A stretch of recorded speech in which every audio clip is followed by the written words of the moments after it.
বাবা এখানে কেন ডাকলি আবার? শোন না, কি পরশুদিন সরস্বতী পুজো, তো কি হয়েছে? বাড়িতে আয়, একসাথে অঞ্জলি নেব। ঠিক আছে। এই উপোস থাকতে হবে কিন্তু তোকে। এই আমি ওসব পারবো না, বুঝিস তো, তুই করে নিস।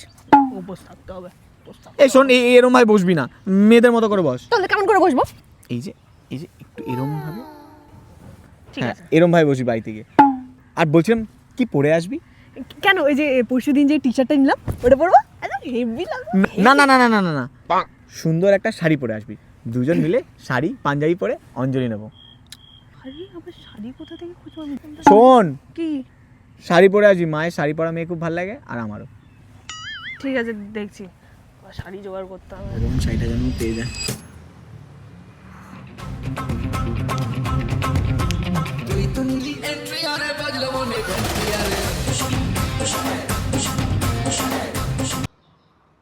এইবার তোকে লাগছে বাড়ির বউ, চ। চল।